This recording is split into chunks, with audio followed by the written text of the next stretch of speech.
Muitas pessoas hoje buscam os mais diferentes tipos de procedimentos estéticos na tentativa de aparentar ser mais jovem.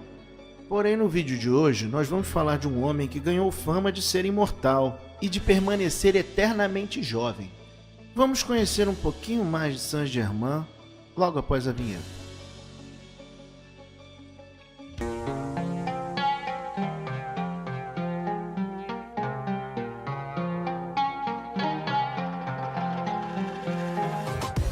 Muitos historiadores especularam a origem de Saint-Germain, pois se trata do homem mais misterioso do mundo. A cada lugar que ele passava, adotava um nome e contava diferentes histórias sobre sua origem, dificultando e muito o trabalho dos historiadores. Assumiu múltiplas funções, como músico e compositor da mais alta qualidade, cientista, aventureiro, cortesão, ourives, místico e alquimista. Apenas Nicolas Flamel e Comte Saint-Germain foram os únicos alquimistas a divulgarem terem conseguido a Pedra Filosofal. Para quem não sabe, a Pedra Filosofal, segundo os relatos alquimistas, é a pedra que daria poder de imortalidade àqueles que a possuíssem. Saint-Germain se apresentava sempre com muitas joias, diamantes cravejados em seus sapatos e roupas, e também alegava que conseguia transformar qualquer metal em ouro. Por onde quer que passasse e permanecesse por mais de um ano, ele acabava convencendo ao rei ou ao dono do local que montasse para ele um laboratório alquímico, sempre prometendo alguma compensação. Muitas das vezes, a compensação prometida era produzir um tecido tingido que nunca desbotaria. Saint-Germain também teria sido membro de várias ordens iniciáticas secretas, assim como a Ordem Rosacruz, a maçonaria e há aqueles que dizem que ele teria sido um dos membros fundadores dos Illuminatis. Além de todos esses atributos já narrados aqui, ele também era poliglota, falando fluentemente francês, alemão, português, espanhol, holandês, russo e inglês. Conhecia muito bem o chinês, o grego antigo, o latim, o árabe e o sânscrito. Dentro de seus laboratórios produzia vários elixirs, no qual ele dizia que podia curar qualquer enfermidade. Muitos são os relatos históricos de pessoas que dizem ter conhecido Saint-Germain.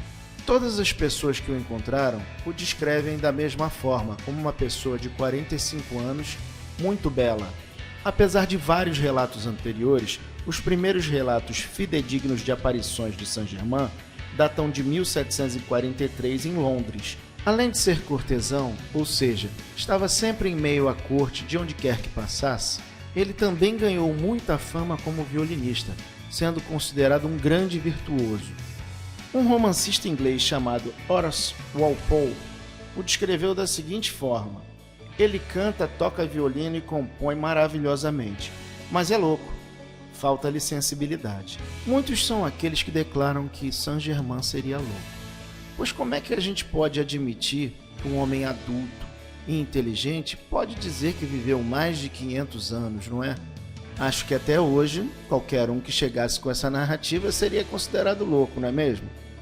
Porém, a estranheza dos fatos, que já não era pequena, vai aumentando no decorrer do tempo.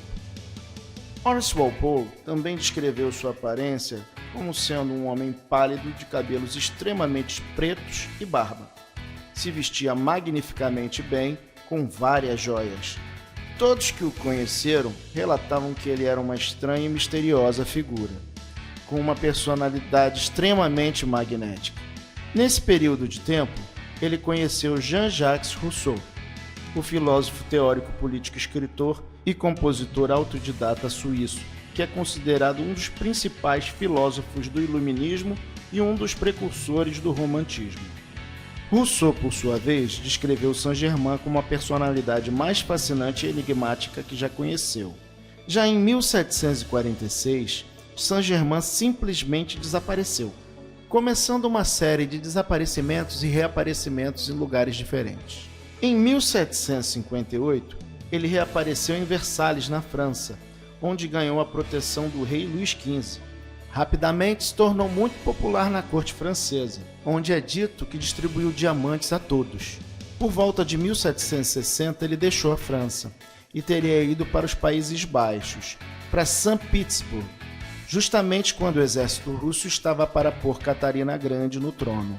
Alguns historiadores dizem que ele teria sido o grande conspirador para que essa transição de poder pudesse ter ocorrido de fato. No ano seguinte em que Catarina Grande assumiu o poder, Saint-Germain se encaminhou para a Bélgica, aonde comprou terras com o nome de Conde de Surmont. E foi justamente nesse mesmo período que, tentando vender alguns serviços ao Estado, ele teria transformado o ferro em ouro na frente do primeiro-ministro. Novamente, em 1763, ele some, dessa vez por 11 anos. Em 1776, reapareceu na Baviera, assumindo o nome de Conde de Sarog, oferecendo cosméticos, vinhos, licores e vários elixires.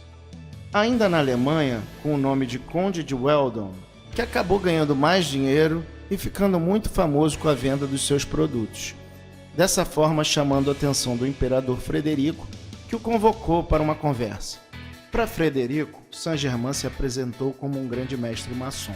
Pouco tempo depois, Saint-Germain decide ir embora para a Transilvânia, pois nunca ficava muito tempo no mesmo lugar. Chegando lá, se estabeleceu na residência do príncipe Karl de Hesse-Kassel. Lá pesquisou sobre fitoterapia para desenvolver remédios para as pessoas mais pobres. O príncipe considerava Saint-Germain o maior filósofo que já existiu. Concedeu a ele uma casa e um espaço para um laboratório para que ele pudesse fazer seus experimentos. No dia 27 de fevereiro de 1784, ele foi encontrado morto em sua residência. Bom, se você pensa que a história acabou aqui, você se enganou, pois ele ainda foi visto por muitas e muitas vezes após esse fato. No século XIX, começaram a ocorrer relatos de encontros com o Conde Saint-Germain em Paris e em Milão, ou seja, depois da sua suposta morte. Anne Besant, uma teosofista conhecida, diz ter conhecido o Conde Saint-Germain em 1896. Já Charles Webster Leadbeater, outro teosofista, diz ter encontrado Saint-Germain em Roma em 1926. Em um outro caso absolutamente espetacular, seria o do piloto americano que teve problemas em seu avião e teve que fazer um pouso forçado entre algumas montanhas do Tibete, onde teria sido resgatado por alguns monges. Um dos monges, que era muito estranho, inclusive em sua aparência física por ser diferente de todos os demais monges, se apresentou como sendo o Conde de Saint-Germain. Em todas as suas aparições, os relatos contam que a sua aparência física continuava sempre sendo a mesma, como se tivesse 45 anos. A Madame de Admar, que era biógrafa e dama da corte de Maria Antonieta, conheceu Saint-Germain em Paris perto de 1760. Em 1815, ela relata tê-lo reencontrado na vigília da morte do Duque de Berry. Porém, ele incrivelmente mantinha a aparência dos 45 anos. Uma vez na Áustria, parou uma velha senhora e disse a ela: "Você era garota quando te conheci."